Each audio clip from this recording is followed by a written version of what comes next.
La crisis que atraviesa el mercado suburbano de California no es un accidente repentino ni un fenómeno aislado que pueda explicarse únicamente por fluctuaciones temporales en las tasas hipotecarias, ni por simples ciclos de oferta y demanda. Lo que está ocurriendo es un reacomodo profundo y silencioso que lleva años formándose, una especie de desgaste estructural que se ha ido acumulando hasta convertirse en una fractura visible en el paisaje económico del Estado. Todo esto puede parecer desde fuera una corrección natural después de una larga época de precios inflados, pero quienes viven dentro de las comunidades suburbanas saben que lo que se está desmoronando es algo mucho más grande, más íntimo y más simbólico: el mito del sueño californiano tal como se vendió durante décadas. Durante generaciones, el suburbio era el refugio aspiracional de miles de familias, calles amplias, casas de 2 pisos, jardines cuidados y la promesa de seguridad,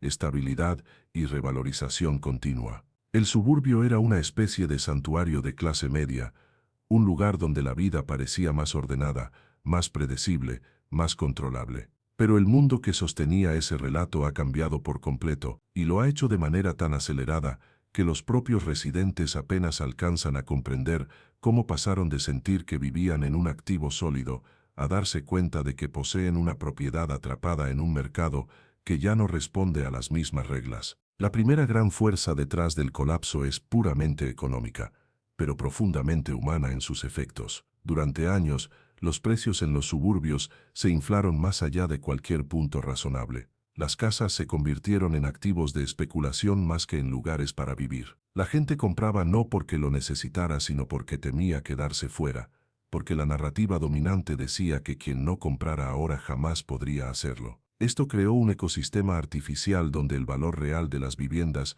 no estaba determinado por su utilidad, sino por una histeria colectiva alentada por tasas bajísimas, demanda internacional, créditos flexibles y una avalancha de compradores que competían como si estuvieran adquiriendo oro. Este efecto generó una burbuja que, aunque muchos se negaron a aceptarlo, era insostenible. La segunda fuerza detrás del colapso es demográfica. California está experimentando una migración inversa sin precedentes. Miles de familias que antes veían al Estado como la tierra prometida comenzaron a abandonarlo por costos imposibles, impuestos crecientes, inseguridad urbana y un deterioro general en la calidad de vida. Esta salida masiva no solo afecta el mercado de las ciudades principales, golpea especialmente a los suburbios, que dependían del constante flujo de nuevos compradores dispuestos a pagar precios elevados. Cuando la demanda dejó de crecer y, peor aún, comenzó a decrecer, los suburbios quedaron expuestos como mercados inflados sin un soporte real que justificara sus precios. A esto se suma un factor laboral profundo que transforma por completo la esencia del suburbio: el trabajo remoto.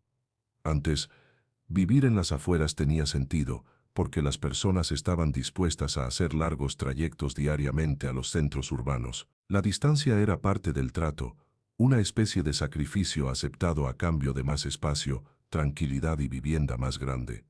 Pero cuando el trabajo remoto se hizo común, la lógica cambió. De pronto la gente ya no necesitaba vivir cerca de los grandes centros laborales, ni tampoco tenía razón para soportar los altos costos asociados a vivir en California.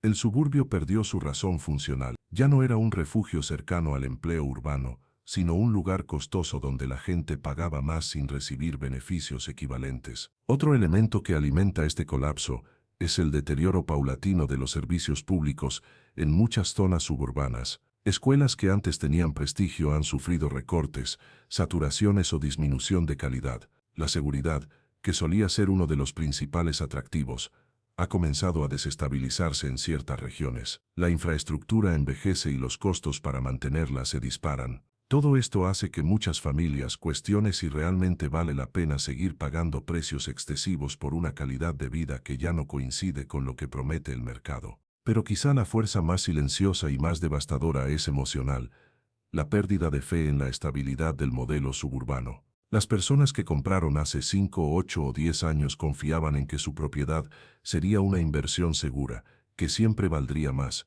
que siempre sería un activo en ascenso. Hoy muchos están viendo cómo el valor de sus viviendas se estanca, disminuye o queda atrapado en una especie de limbo donde no logran vender sin perder dinero. Esa sensación de haber llegado tarde, de haber comprado en el pico, de haber cargado una hipoteca enorme por un activo que deja de crecer, se ha extendido como un virus financiero que contamina las expectativas de miles de personas. Lo más preocupante es que este colapso no es uniforme, no ocurre de manera lineal ni simultánea.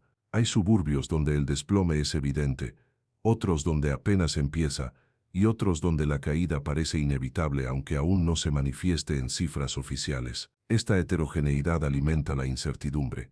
Nadie sabe si su zona será la próxima en caer, si el precio actual es sostenible, o si el siguiente año traerá una corrección abrupta que dejará a muchos en negativo. Y la incertidumbre, en los mercados inmobiliarios, es casi tan destructiva como la caída misma. California, durante décadas, construyó su identidad sobre la promesa del progreso constante, pero ahora enfrenta una realidad donde esa promesa se fractura. Los suburbios, que fueron símbolo de seguridad y ascenso social, se están transformando en escenarios de tensión financiera, expectativas frustradas y ajustes forzados. Las fuerzas detrás de este colapso no son temporales ni superficiales, son estructurales, profundas y reflejan un cambio irreversible en la forma en que las personas viven, trabajan, se movilizan y piensan sobre la propiedad. Este es el punto de partida para entender cada uno de los casos que vienen después, porque lo que ocurre en cada suburbio no es un accidente individual, sino un capítulo diferente de una misma historia. La caída del modelo suburbano californiano, tal como lo conocíamos. La caída en la plusvalía de los suburbios californianos no fue un derrumbe repentino como esos colapsos que llenan los titulares con cifras dramáticas y movimientos bruscos de un día para otro. Fue algo más sutil, más lento y por eso mismo más peligroso, porque se infiltró en la vida de los residentes sin que se dieran cuenta. Durante mucho tiempo la idea de que una casa en California jamás perdería valor se convirtió en un dogma incuestionable. Se repetía en conversaciones familiares, en asesorías financieras e incluso en la narrativa cultural del Estado. La vivienda no era solo un espacio, era una apuesta segura, una especie de boleto hacia un futuro garantizado. Pero ese relato comenzó a resquebrajarse cuando los precios dejaron de crecer con el ritmo frenético al que todos estaban acostumbrados y en ciertos lugares empezaron incluso a retroceder. El desplome de la plusvalía golpeó especialmente fuerte a quienes compraron en el punto más alto del ciclo, cuando la euforia era tal que cualquier propiedad, por sencilla o alejada que fuera, se vendía como si se tratara de un activo de lujo. Lo que antes se percibía como una inversión sólida, se transformó en una deuda asfixiante para muchas familias. De pronto los propietarios se vieron atrapados en casas cuyo valor de mercado ya no alcanzaba para cubrir el monto de la hipoteca, y lo más devastador es que esta realidad no vino acompañada de un derrumbe visible que permitiera reaccionar, sino de un lento desgaste que dejaba a los residentes con una sensación de incertidumbre constante. Lo que antes era un activo confiable se convirtió en una carga emocional y financiera que pesaba como un lastre. La disminución de la plusvalía vino acompañada de otro fenómeno igual de corrosivo, el aumento imparable de los costos de vida en los suburbios. Lo que debía ser una zona de tranquilidad y mejor calidad de vida se transformó en un espacio donde todo costaba más, donde nada parecía equilibrarse. Los impuestos locales subieron porque los municipios necesitaban financiar infraestructuras envejecidas y servicios públicos cada vez más saturados. Los seguros de vivienda se dispararon a causa de los incendios forestales y los riesgos climáticos,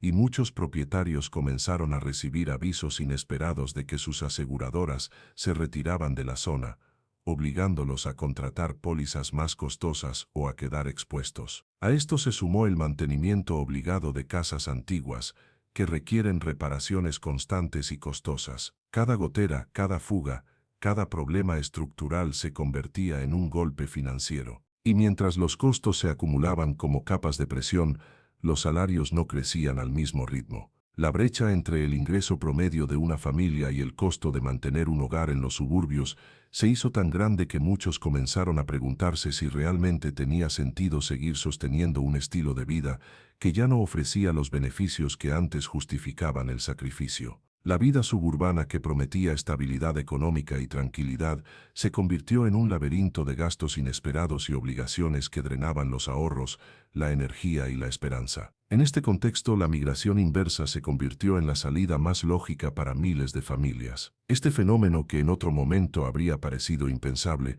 comenzó a crecer silenciosamente. Familias que habían vivido toda su vida en California, que sentían un profundo arraigo por el estado, empezaron a empacar y a buscar nuevos destinos donde los costos fueran razonables y la calidad de vida no dependiera de endeudarse a niveles insostenibles. Estados como Texas, Nevada, Arizona, Idaho y Florida se convirtieron en receptores naturales de esta explosión migratoria, ofreciendo un costo de vida mucho más bajo, mayores oportunidades laborales, menos impuestos y una sensación de libertad financiera que California ya no podía garantizar. La migración inversa no solo vació algunas comunidades, sino que también afectó directamente la demanda, agravando la caída en los precios de la vivienda.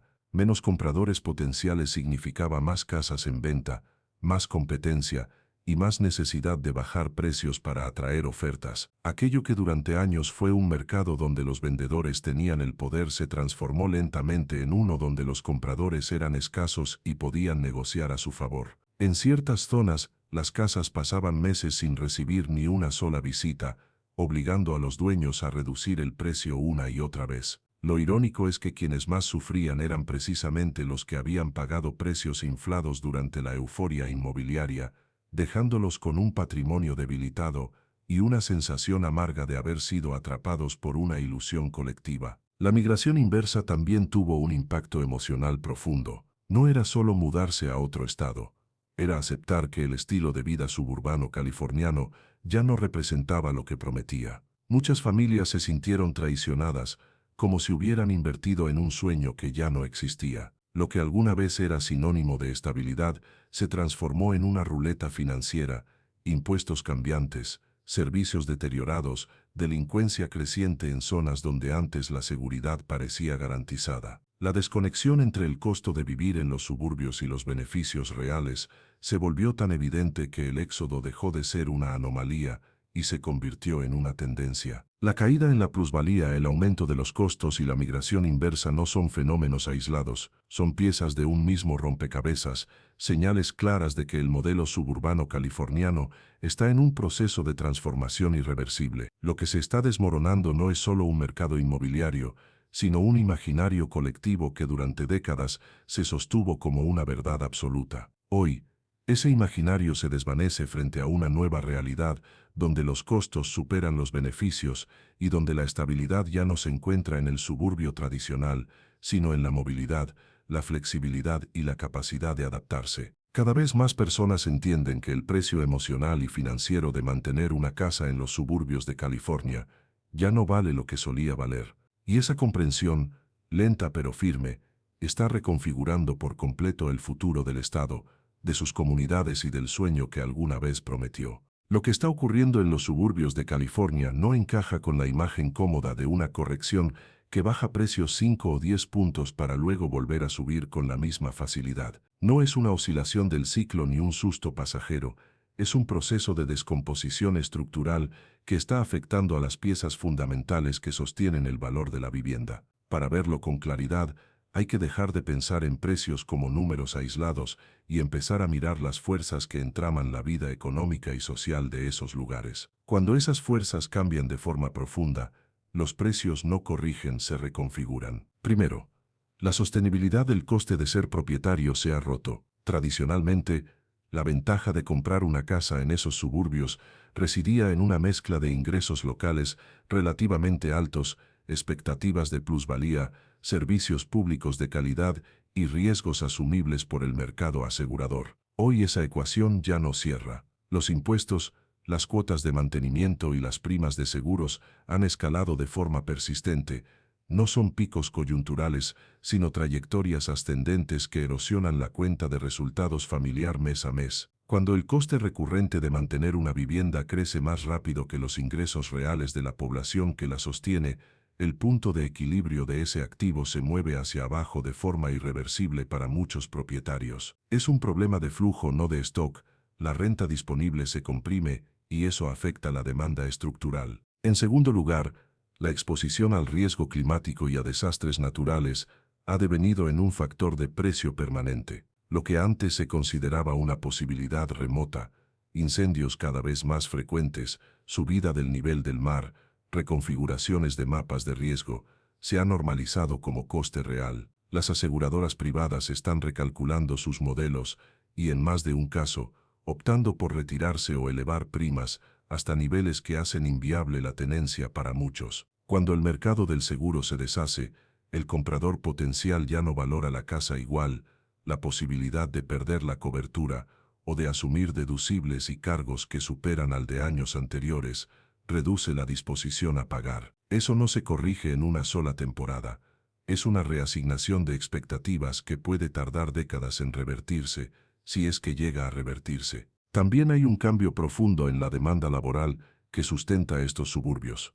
Muchas de las comunidades más afectadas habían construido su riqueza alrededor de empleos vinculados a determinadas industrias, tecnología, entretenimiento, logística, turismo. La desaceleración, la reestructuración productiva y la normalización del trabajo remoto han roto el vínculo territorial entre el salario alto y la residencia local. Si las empresas recortan personal, si externalizan producción o si sus empleados ya no necesitan vivir cerca de la oficina, la demanda por vivienda de alto precio se desploma. No es una cuestión meramente temporal.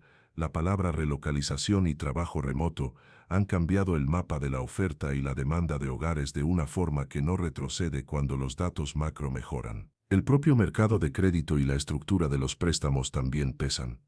Muchos compradores que entraron en el mercado en años recientes lo hicieron con hipotecas que asumen cierta liquidez y expectativas de revalorización. Con tipos hipotecarios persistentemente más altos, el acceso a crédito se ha endurecido y la capacidad de compra se reduce, especialmente para compradores primerizos. Asimismo, los inversores institucionales que durante una década compraron vivienda para alquilar ahora revaloran sus modelos de negocio, los retornos esperados se ajustan y si el spread entre ingreso por alquiler y coste de financiación se reduce, muchos deciden vender. Ese movimiento de salida aumenta la oferta y presiona los precios. El desequilibrio entre la oferta y la demanda ha dejado de ser un problema de pocas casas para convertirse en una cuestión de casas mal ubicadas o casas con costos de mantenimiento prohibitivos. En otras palabras, no es solo la cantidad de viviendas sino la calidad relativa del inventario en relación con lo que la nueva demanda está dispuesta a sostener. Zonas con costes de servicios elevados,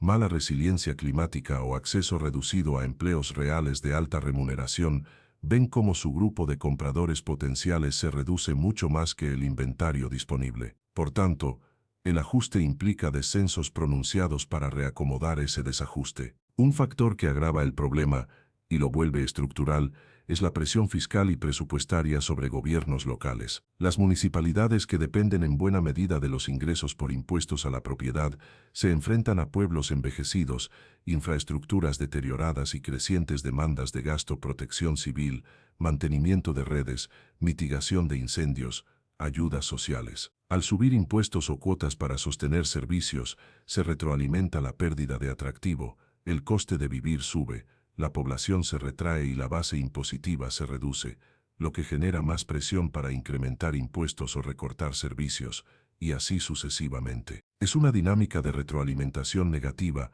típica de colapsos estructurales. La composición de la demanda también ha cambiado. Los grandes fondos y actores institucionales que antes sostenían ciertos segmentos del mercado han empezado a modificar su estrategia. El fenómeno del cash buyer o comprador con liquidez que esterilizó oferta por años ha disminuido como consecuencia de expectativas menos favorables y de mayor conservadurismo tras un periodo de retornos abultados. Cuando el inversor que compra para alquilar o para revender ya no está dispuesto a pagar la prima que sostendría los precios, el suelo del mercado se desplaza hacia abajo. Es distinto a una corrección porque tiene que ver con el cambio en la naturaleza del capital que participa del mercado. Además, existe una dimensión demográfica que no suele mencionarse pero que es crítica: el desplazamiento generacional de preferencias. Generaciones más jóvenes priorizan flexibilidad, menor carga financiera, proximidad a centros urbanos o a nodos de empleo con transporte eficiente,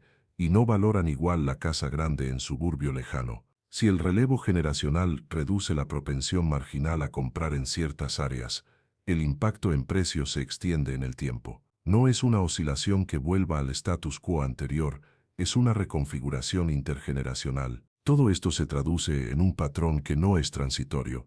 inventario creciente en zonas específicas, precios que caen en niveles que dejan a muchos con hipotecas por encima del valor de tasación, un mercado de seguros que penaliza adversidades previsibles, presupuestos municipales tensos, población que se mueve hacia estados con menores costes y menos exposición a riesgos, y un capital inversor que redirige su liquidez. Cuando esos elementos interactúan se crea una nueva norma de precios, no una simple desviación temporal. Un proceso así genera efectos secundarios sociales y económicos, negocios locales que pierden clientela, escuelas con financiamiento inestable, reducción de servicios y, en algunos casos, degradación del tejido comunitario. Por último, la narrativa psicológica también juega un papel estructural. La confianza desaparece de forma no lineal. Un par de trimestres negativos transforman percepciones y decisiones que antes se tomaban en función de expectativas de revalorización. Hoy, muchos propietarios y compradores potenciales actúan con horizonte de supervivencia y liquidez, no con horizonte de apreciación de capital. Ese cambio de horizonte altera el precio de equilibrio de una manera que no se corrige automáticamente cuando llega un número macro positivo. La vivienda deja de ser considerada reserva de valor y pasa a ser un coste operativo con riesgo. Por todas estas razones, lo que vemos en California no es una corrección normal, sino un colapso estructural en marcha. Mientras algunas áreas se recuperarán y otras serán oportunidades para compradores con paciencia, el mapa general ha cambiado. El riesgo ahora incorpora factores permanentes que antes eran marginales. La recuperación, si se da, será heterogénea y lenta, y exigirá cambios de política pública, reestructuración de mercados de seguro, adaptación de la oferta a nuevas preferencias y, sobre todo, reconocimiento colectivo de que el viejo pacto entre localización, seguridad financiera y vivienda asequible ya no existe tal cual. Ignorar eso sería confundir volatilidad con resiliencia. Lo que está en curso es algo mucho más profundo, que reescribe qué es vivir y prosperar en el sur y norte de California en el siglo XXI. Chula Vista es quizás uno de los casos más ilustrativos de cómo una ciudad puede pasar, en cuestión de pocos años, de ser presentada como el próximo gran polo residencial del sur de California, a convertirse en un ejemplo preocupante de declive acelerado, fuga de valor y agotamiento del modelo suburbano tradicional. Su historia reciente sirve no solo para entender un proceso local, sino para comprender cómo las dinámicas que antes se consideraban excepcionales, sobreconstrucción, dependencia del crédito, expectativas irreales de plusvalía y costos crecientes de vida, pueden combinarse hasta producir un giro abrupto en la trayectoria de una comunidad entera.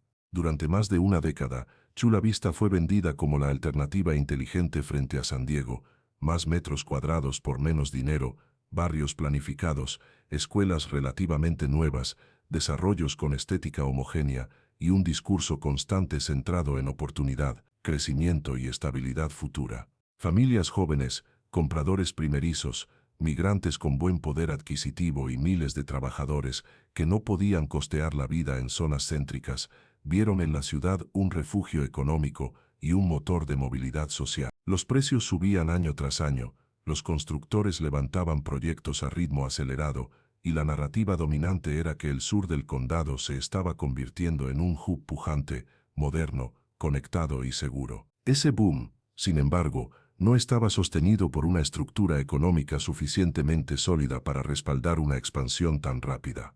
A diferencia de otros polos urbanos con industrias ancla, Chula Vista se apoyaba en tres pilares frágiles: empleo externo, la mayoría de residentes dependía de trabajos ubicados en otras ciudades; expansión crediticia, gran parte del crecimiento se apalancó en hipotecas accesibles durante años de tipos bajos; y expectativas desproporcionadas sobre la plusvalía futura. Cuando cualquiera de esos pilares se tambalea, el mercado se ajusta.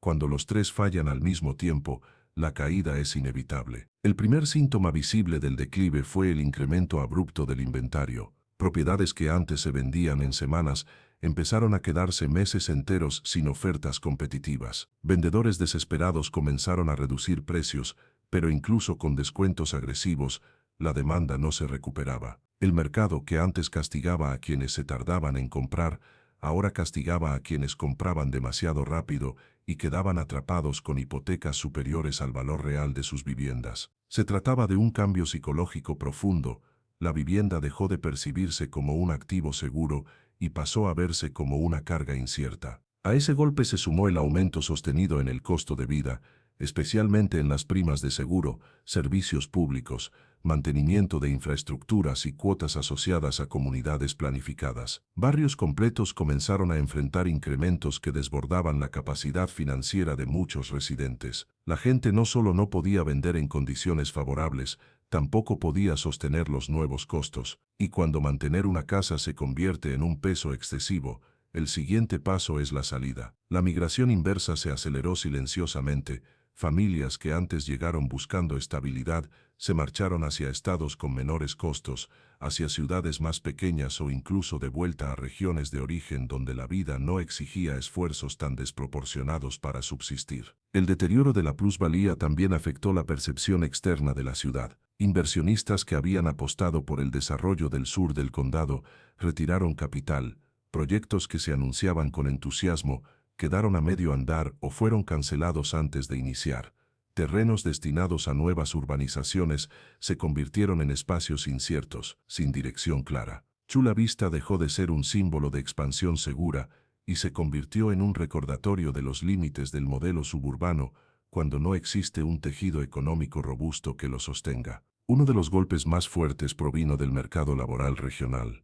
Con el auge del trabajo remoto y la reubicación de empresas, vivir lejos de los centros urbanos dejó de ser una ventaja y comenzó a ser visto como un inconveniente. La distancia, antes tolerable para quienes viajaban diariamente a San Diego, se transformó en un costo psicológico y logístico que muchos ya no estaban dispuestos a soportar. Si a esto se le suma la disminución del ingreso real y la incertidumbre laboral, el resultado es una demanda frágil, inconstante, cada vez menos dispuesta a pagar por casas que ya no representan ni prestigio ni seguridad. Las autoridades municipales, por su parte, enfrentaron el deterioro fiscal característico de las ciudades que pierden plusvalía, ingresos por impuestos menores, presión sobre servicios públicos, envejecimiento de infraestructuras que requieren inversiones que ya no pueden financiarse con la misma facilidad.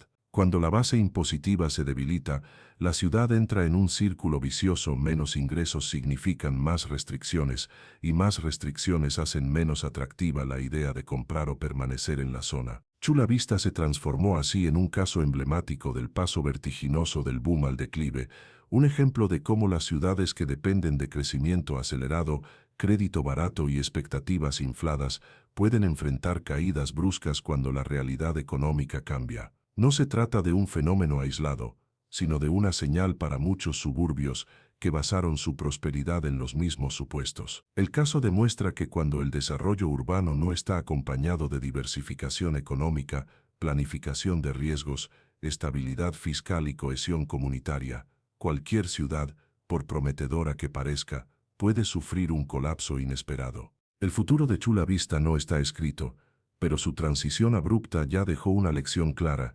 Los suburbios con crecimiento artificial y dependencias externas profundas no colapsan lentamente, colapsan de golpe en silencio al principio y con impacto total después. Burbank es un caso particularmente revelador porque su destino inmobiliario está íntimamente ligado a un solo sector, la industria del entretenimiento. Durante décadas, esta ciudad fue considerada un enclave privilegiado, un territorio donde convivían estudios gigantes como Disney, Warner Bros., Nickelodeon y Universal, productores independientes, miles de profesionales creativos y una cadena interminable de servicios que giraban alrededor del cine y la televisión. La estabilidad de Burbank no provenía solamente de su ubicación ni de sus barrios tranquilos, sino de una economía que parecía inquebrantable. Siempre habría nuevas series, nuevas películas, nuevos empleos, nuevos contratos, nuevas producciones, o al menos, eso creía todo el mundo. Ese supuesto es precisamente lo que hace tan dramático el cambio reciente. El colapso parcial del entretenimiento, y especialmente de la producción tradicional, golpeó a Burbank en un nivel que pocas ciudades anticiparon. En un periodo sorprendentemente corto, un ecosistema que durante décadas había sido símbolo de abundancia se deterioró con una rapidez que dejó a miles de residentes en una situación de incertidumbre absoluta. La industria entró en una tormenta perfecta, huelgas prolongadas del gremio de escritores y actores, reducción de contenido por parte de las grandes plataformas de streaming, reestructuraciones internas de los estudios, recortes masivos de personal, cancelaciones de proyectos ya aprobados y una transición tecnológica que exige menos gente, menos infraestructura física y menos presupuesto que los modelos antiguos. Cuando las cámaras se apagan, cuando las producciones frenan, cuando los contratos se congelan, lo primero que se resiente no es Hollywood como concepto, sino ciudades como Burbank, donde la mitad de la economía depende de que ese engranaje nunca se detenga. El golpe llegó en oleadas. Primero, cientos de freelancers se quedaron sin ingresos, luego estudios enteros operaron con plantillas mínimas, después miles de trabajadores administrativos fueron recortados, y finalmente las cadenas de servicios, restaurantes, estudios pequeños, compañías de alquiler de equipo, comercios locales, entraron en crisis porque su clientela desapareció. La economía que durante tanto tiempo dio la impresión de ser indestructible, se reveló vulnerable, y cuando un sector tan protagónico se desmorona, el mercado inmobiliario no tarda en seguirlo. Burbank tenía un mercado extremadamente competitivo, precios altos, demanda continua y un prestigio urbano que justificaba valores que para muchos eran inalcanzables. Habitualmente, quien compraba allí estaba pagando tanto por la casa como por la cercanía a los estudios y la promesa implícita de estabilidad laboral. Pero esa promesa se rompió. La demanda cayó primero en los segmentos más sensibles al ingreso. Quienes vivían cheque a cheque ya no podían sostener rentas elevadas. Luego se vio afectado el interés de los compradores jóvenes, que antes consideraban Burbank como paso estratégico para estar cerca de la industria. Finalmente, incluso los compradores de alto nivel empezaron a cuestionar la lógica de pagar precios premium en una ciudad cuyo principal motor económico estaba en crisis. A esto se sumó el impacto psicológico, que en mercados tan dependientes de expectativas es casi tan importante como los datos. Ya no había un mensaje claro de Burbank siempre sube, siempre hay trabajo. Los estudios siempre necesitan gente. En su lugar, se instaló una narrativa de incertidumbre, producciones migrando a otros estados, incentivos fiscales más atractivos en lugares como Georgia, Nuevo México o Texas, estudios reduciendo infraestructura física, oficinas vacías y una reconversión general de la industria que en lugar de expandirse se está comprimiendo. La ciudad, que antes era epicentro del entretenimiento global, empezó a sentir el vacío, aunque no en forma de abandono inmediato, sino de una especie de agotamiento silencioso. Los precios inmobiliarios respondieron con la misma velocidad con la que la industria se desaceleró. Primero dejaron de subir, luego se estancaron, después comenzaron las rebajas gradualizadas. Propiedades que antes recibían 10 ofertas ahora recibían una, cuando recibían alguna. Inversionistas institucionales que habían comprado unidades para rentar detectaron la caída en la ocupación y comenzaron a retirarse. Propietarios que dependían de ingresos del entretenimiento se vieron obligados a vender, y muchos lo hicieron en condiciones desfavorables para evitar endeudamiento o morosidad. Burbank pasó de ser una plaza segura a un terreno delicado, donde nadie quería arriesgar sin garantías claras. La caída no fue solo financiera, fue cultural. El ambiente vibrante, con calles llenas de trabajadores, cafeterías llenas, reuniones improvisadas de creativos y un flujo constante de actividad, se transformó en una ciudad con ritmos más lentos, con cancelaciones de eventos, con producciones reducidas, con oficinas cerradas y con una sensación generalizada de que la época dorada había terminado o estaba en pausa indefinida. La vida cotidiana cambió, y con ella cambió también la percepción del valor inmobiliario. A nivel estructural, Burbank sufrió el mismo problema que golpea a toda ciudad dependiente de un único sector. Cuando el motor principal se detiene, todos los demás engranajes chirrían. Escuelas que esperaban aumentar matrículas se encontraron con declives, negocios locales experimentaron pérdidas históricas, y los precios de servicios subieron porque la base contributiva se debilitó. Todo eso se refleja en la vivienda: menos empleo, menos ingreso, menos demanda, menos confianza y finalmente menos valor. El caso de Burbank no es simplemente un descenso cíclico, es una señal de cómo incluso ciudades icónicas pueden enfrentar crisis profundas cuando los cambios tecnológicos, laborales y económicos convergen en el momento más inesperado. La industria del entretenimiento no desaparece, pero ya no opera bajo las mismas reglas, y una ciudad construida alrededor de esas reglas está obligada a reajustarse de manera forzosa y dolorosa. Burbank pasó de ser un símbolo de estabilidad creativa a un ejemplo de vulnerabilidad estructural. Su mercado inmobiliario,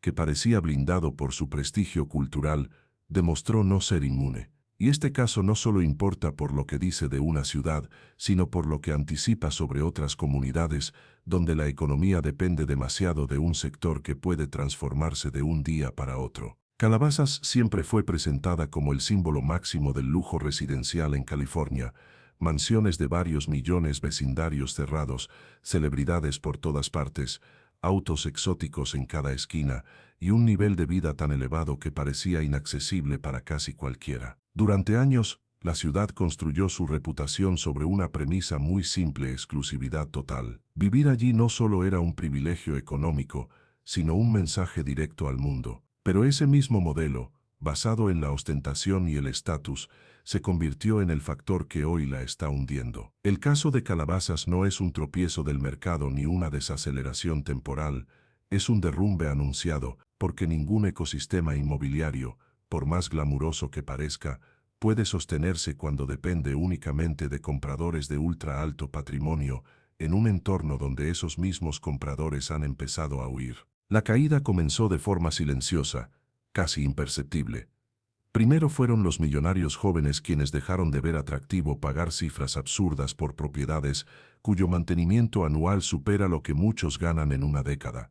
Luego, ejecutivos y celebridades de ingresos altos se dieron cuenta de que podían acceder a casas mucho más grandes, modernas, privadas y fiscales, tristemente favorables en estados como Texas, Florida, Arizona o Nevada, donde el costo real de mantener una mansión es un tercio de lo que exige California. Ese fue el primer síntoma, un cambio de mentalidad. Antes, comprar en Calabasas era símbolo, ahora es un error financiero evidente. Ser dueño allí significa pagar impuestos desbordados, servicios exorbitantes, tarifas de asociaciones residenciales que crecen sin límite y un nivel de vigilancia y mantenimiento que termina transformándose más en obligación que en privilegio. Pero el verdadero colapso comenzó cuando la fuga dejó de ser tendencia y se convirtió en norma. Silicon Valley, Hollywood, ejecutivos de tech y millonarios tradicionales empezaron a migrar aceleradamente hacia estados donde el clima fiscal es más amable y la presión regulatoria es mínima. En ese flujo masivo de reubicación, Calabasas perdió su mayor ventaja.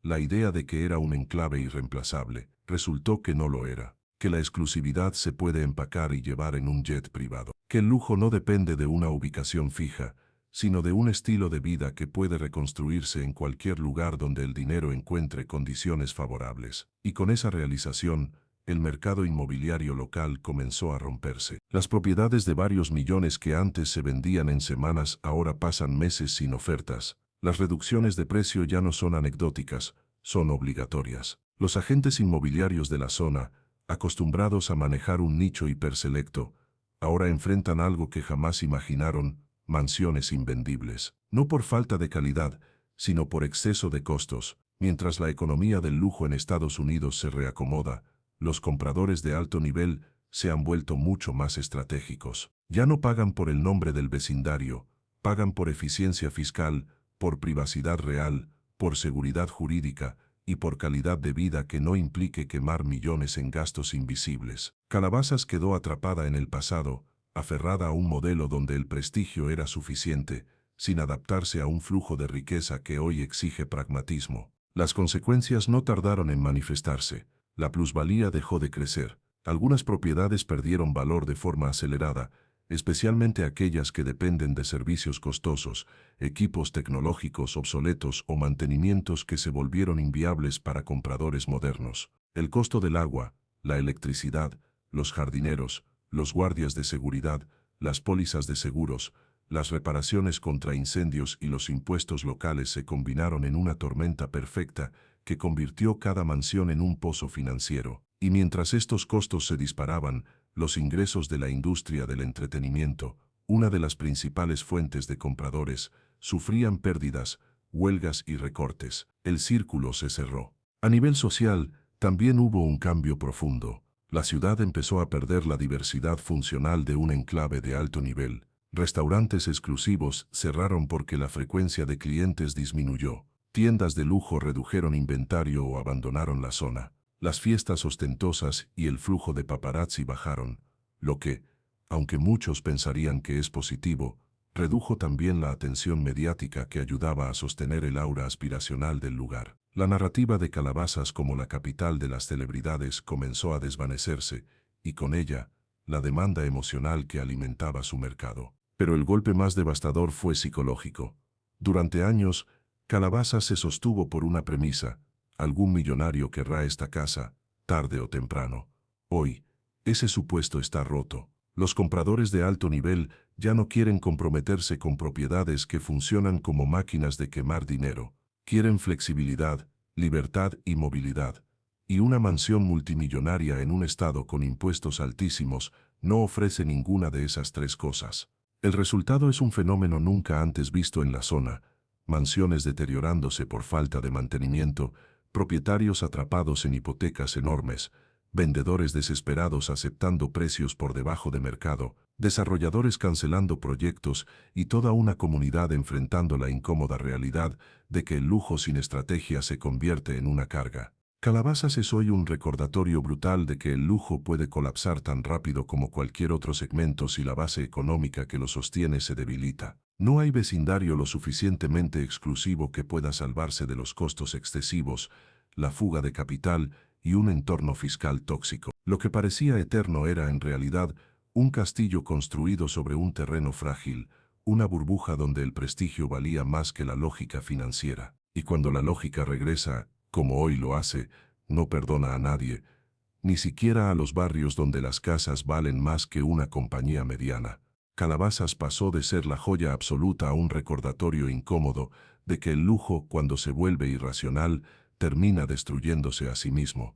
Tustin fue durante años uno de los grandes orgullos urbanísticos del condado de Orange, una ciudad diseñada para ser el punto medio perfecto entre modernidad tecnológica, comodidad suburbana y proximidad con los centros económicos más grandes del sur de California. Era, al menos en papel, el suburbio ideal para ingenieros, programadores, ejecutivos de startups y profesionales de la industria tecnológica que trabajaban entre Irvine, Costa Mesa y Silicon Valley del Sur. Su crecimiento se aceleró con la promesa de convertirse en un hub tecnológico descentralizado, una especie de mini Silicon Valley dentro del condado. Pero esa visión, que en su momento parecía una estrategia futurista y brillante, se transformó en una de las mayores ilusiones inmobiliarias de la región. El caso de Tustin es una muestra clara del riesgo fatal que enfrentan los suburbios construidos sobre expectativas tecnológicas infladas y sobre una demanda que nunca existió en la magnitud que los desarrolladores imaginaron. La caída comenzó cuando el entusiasmo inicial por la expansión tecnológica del sur de California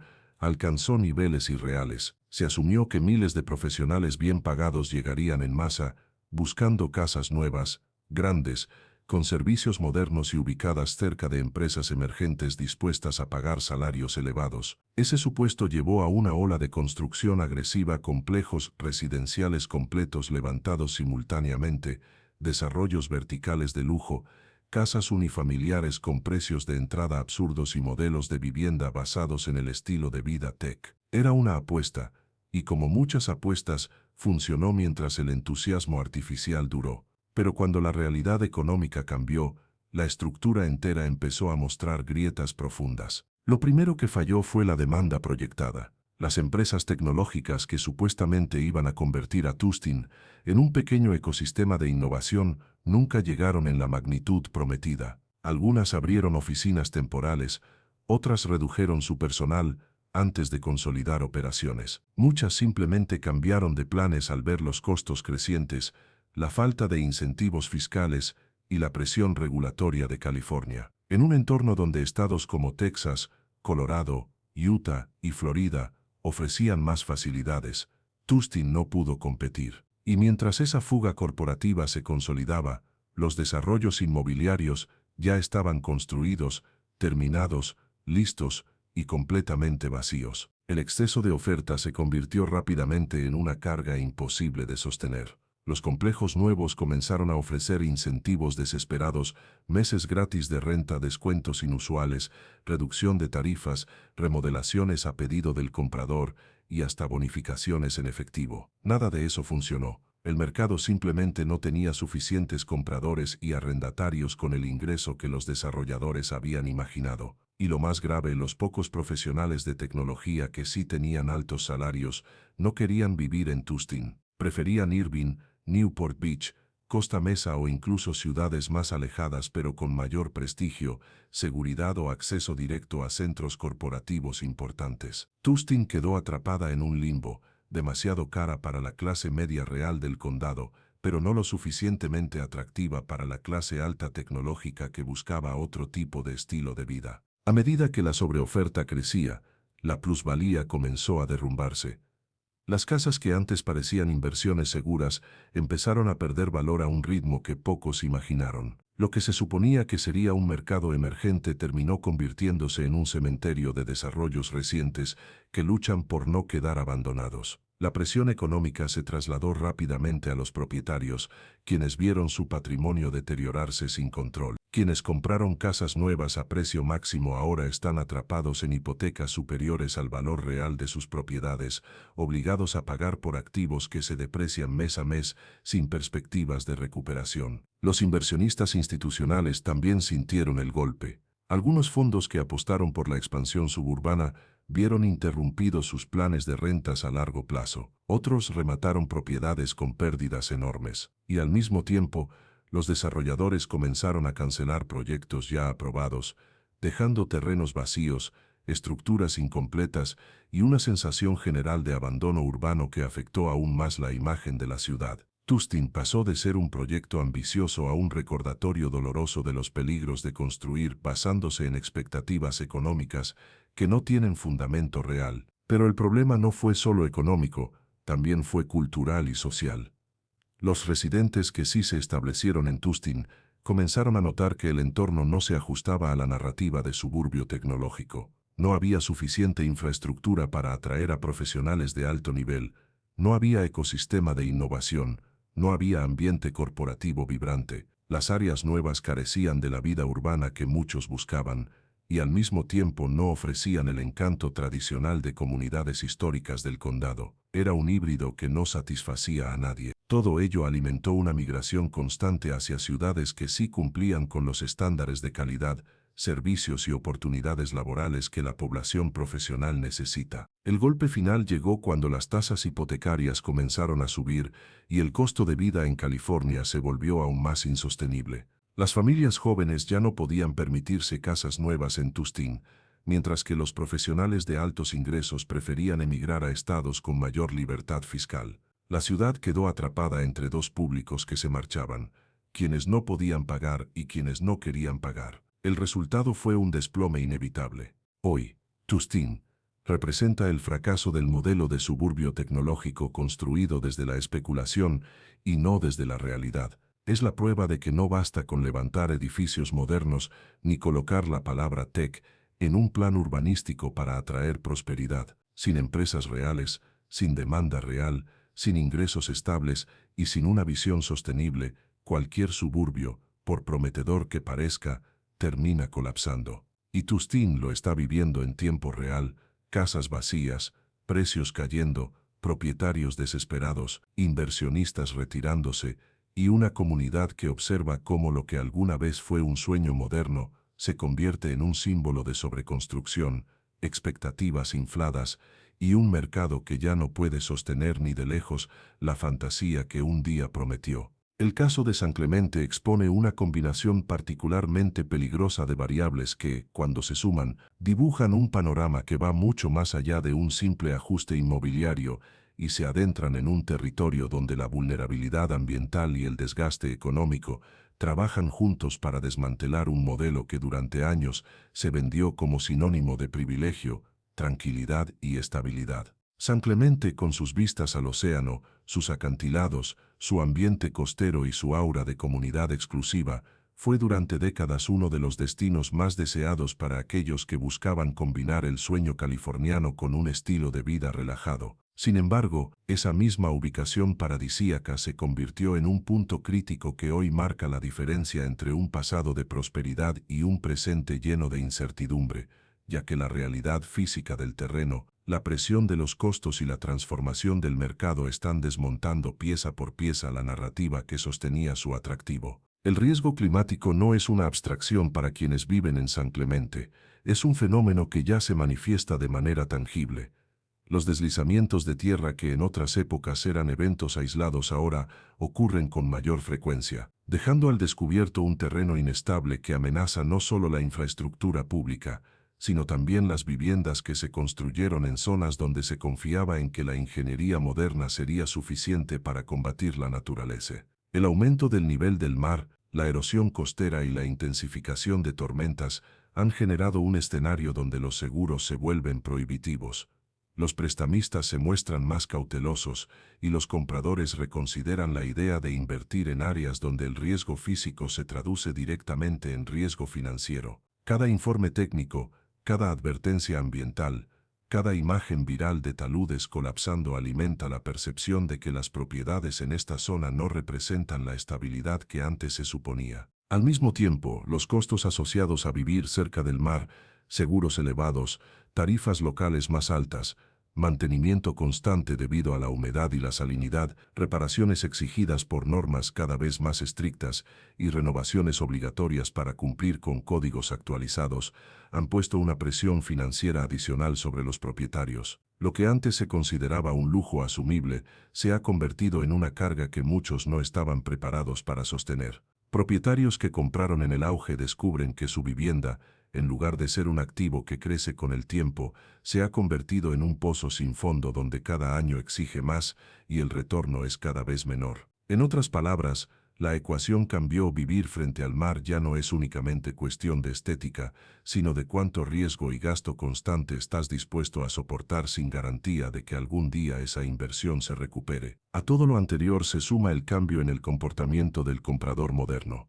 Hoy, quien busca una vivienda ya no se deslumbra únicamente con vistas panorámicas o proximidad a la playa. Busca estabilidad, costos sostenibles, accesibilidad, conectividad digital, infraestructura moderna y seguridad ante eventos naturales. Las generaciones jóvenes que ahora entran al mercado inmobiliario con otra mentalidad y con herramientas más avanzadas para investigar riesgos, comparan ciudades, revisan mapas de riesgo, leen reportes ambientales y examinan tendencias de seguros antes de tomar una decisión. En ese sentido, San Clemente ha ido quedando rezagado frente a áreas que ofrecen precios más accesibles, menor vulnerabilidad ambiental y servicios más alineados con las necesidades actuales. Incluso quienes antes aspiraban a una vida costera hoy se inclinan por zonas interiores donde el clima extremo, la erosión o la inestabilidad del terreno no representan amenazas permanentes. Este cambio en la demanda ha generado una presión adicional en los precios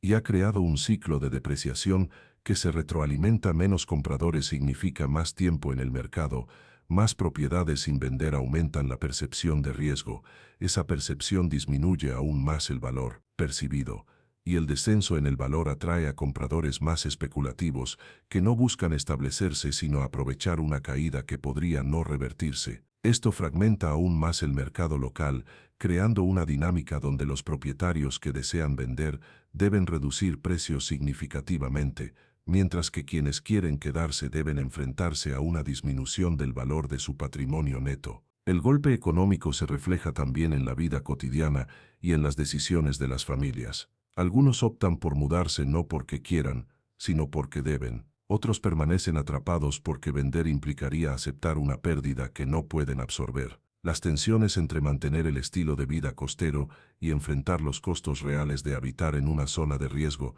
terminan forzando ajustes dolorosos, como renunciar a renovaciones necesarias, postergar mantenimiento esencial o aceptar que el valor de la vivienda nunca volverá a ser lo que fue. Todo esto afecta además al ecosistema económico local. Cuando una comunidad se siente financieramente asfixiada, el consumo disminuye, los negocios pierden flujo y la actividad comercial se contrae. El efecto en cadena hace que la idea de un declive deje de ser teórica y pase a sentirse en las calles, en los comercios, en la atmósfera económica general. Y como si el panorama no fuese lo suficientemente desafiante, San Clemente enfrenta el problema de la percepción externa. Una vez que una zona costera aparece en titulares por riesgos climáticos, por deslizamientos o por casas que pierden valor, esa imagen se queda. Los mercados inmobiliarios, aunque complejos, son profundamente emocionales, y un comprador promedio tiende a evitar áreas donde el riesgo supera al deseo. Esto perpetúa la caída, porque mientras otras ciudades costeras invierten en infraestructuras de mitigación, diversifican su economía o desarrollan políticas que reduzcan el impacto financiero sobre los propietarios, San Clemente parece estar siempre reaccionando a los eventos, en lugar de anticiparlos. Finalmente, la ciudad enfrenta una transición que no será rápida ni fácil. Pasar de un modelo de atractivo basado exclusivamente en la belleza natural y el prestigio costero a uno que ofrezca seguridad, resiliencia y valor sostenible. Esa transformación no ha ocurrido todavía, y mientras no suceda, el mercado seguirá reflejando la crisis, no el potencial. San Clemente se convierte así en un ejemplo claro de cómo los riesgos climáticos y los costos costeros pueden desarmar incluso a las comunidades más deseadas, mostrando cómo la fragilidad ambiental y económica pueden converger en un colapso silencioso pero profundo, que redefine por completo la identidad de un lugar que alguna vez fue considerado una joya del litoral californiano. El caso de Santa Clarita representa uno de los golpes más duros y simbólicos dentro del colapso inmobiliario del estado, porque no se trata de una zona costera amenazada por la erosión, ni de un enclave de lujo afectado por la fuga de compradores de alto nivel, ni de un suburbio que construyó demasiado rápido por la fiebre tecnológica. Santa Clarita simboliza algo mucho más profundo, el derrumbe silencioso de la estabilidad de la clase media, ese segmento social que durante décadas sostuvo el consumo, la demanda inmobiliaria y el crecimiento económico de California. Lo que antes parecía una comunidad ejemplar, calles ordenadas, escuelas bien calificadas, zonas residenciales estables, familias con ingresos suficientes para mantener una hipoteca, 2 autos y un estilo de vida predecible, es ahora un espejo que refleja el desgaste económico acumulado, las tensiones de un modelo que dejó de funcionar y la caída de un ideal que por años se vendió como accesible y permanente. Durante décadas, Santa Clarita fue considerada la promesa cumplida de la vida suburbana, un entorno seguro, un mercado inmobiliario sólido, precios relativamente más bajos que los de Los Ángeles, acceso a empleos urbanos pero con la calma de un lugar diseñado para familias. Era el tipo de ciudad donde muchos imaginaban construir un futuro estable.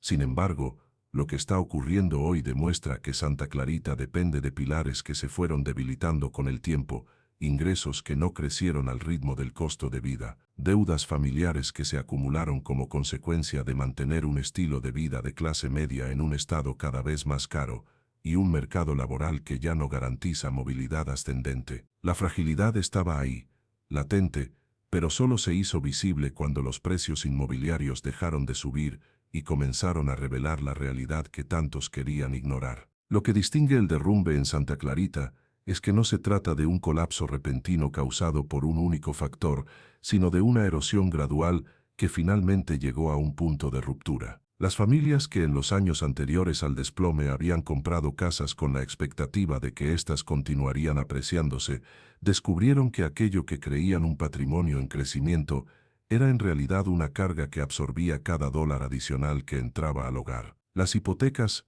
antes manejables, se volvieron pesadas en un contexto donde los salarios se estancaron, los costos básicos aumentaron sin piedad y los empleos que solían sostener la vida suburbana se precarizaron. El sueño de la clase media dejó de ser un sueño porque ya no era sostenible. El aumento del costo de vida se convirtió en un factor decisivo. Santa Clarita fue durante mucho tiempo una alternativa más económica que vivir en Los Ángeles. Sin embargo, conforme el valor de las propiedades subió artificialmente durante las últimas burbujas, el costo de los impuestos, los seguros, los servicios públicos, el transporte y la vida cotidiana se disparó hasta niveles que transformaron lo que antes era un estilo de vida cómodo en una lucha constante por llegar a fin de mes. Los residentes que alguna vez se mudaron allí para escapar de los alquileres y precios altos de la ciudad descubrieron que habían huido solo para encontrarse con una versión ligeramente menos extrema del mismo problema. Cuando la plusvalía dejó de crecer y los costos seguían subiendo,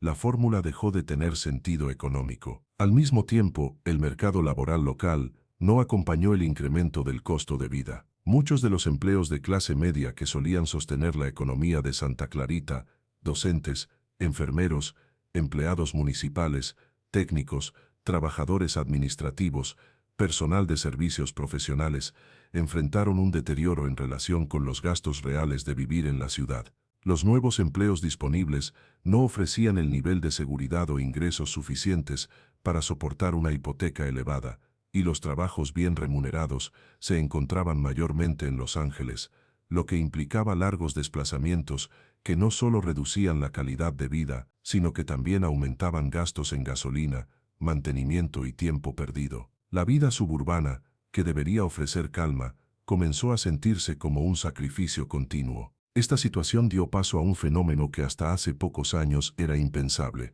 la migración inversa. Familias que durante generaciones habían considerado Santa Clarita como un destino de estabilidad comenzaron a abandonarla en busca de lugares más accesibles, tanto dentro como fuera del estado. Algunas se mudaron hacia zonas más alejadas y menos caras, otras dejaron California por completo. Este flujo de salida no solo redujo la demanda de viviendas en Santa Clarita, sino que también abrió un hueco en el tejido económico local, ya que eran justamente estas familias de ingresos medios las que sostenían el consumo en negocios, escuelas, actividades recreativas y servicios comunitarios. La ciudad comenzó a sentir el vacío, primero en pequeños indicadores: tiendas que cerraban, centros comerciales semivacíos, negocios familiares incapaces de mantenerse, y luego en variables más serias, como el aumento de propiedades en venta, la disminución del valor promedio de las casas y la caída de nuevas solicitudes de compra.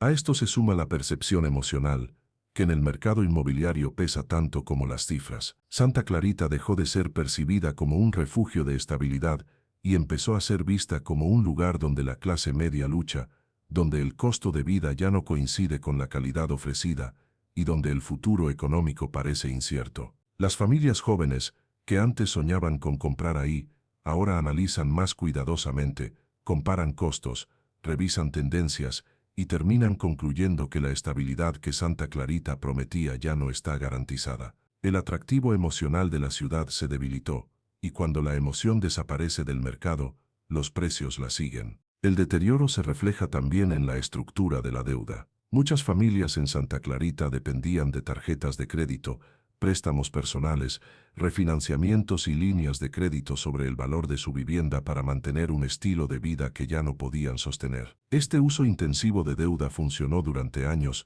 porque se asumía que el valor de la vivienda seguiría creciendo y que eventualmente la plusvalía compensaría la carga crediticia. Pero cuando los precios comenzaron a bajar, esa deuda dejó de tener respaldo y comenzó a sentirse como una amenaza. El endeudamiento combinado con ingresos insuficientes creó un efecto dominó que debilitó aún más la economía familiar, obligando a muchos a vender precipitadamente o a enfrentarse a retrasos en los pagos. El derrumbe de la estabilidad de la clase media en Santa Clarita es, en esencia, un síntoma de un problema más profundo: un modelo económico que durante décadas se basó en la idea de que los precios de las viviendas siempre subirían, de que el costo de vida se podía justificar con la promesa de plusvalía futura y de que la clase media podía soportar cualquier aumento siempre que tuviera acceso al crédito. Pero ese modelo colapsó, y Santa Clarita es uno de los primeros lugares donde el colapso se ve sin filtros. No es una ciudad pobre ni una ciudad de lujo.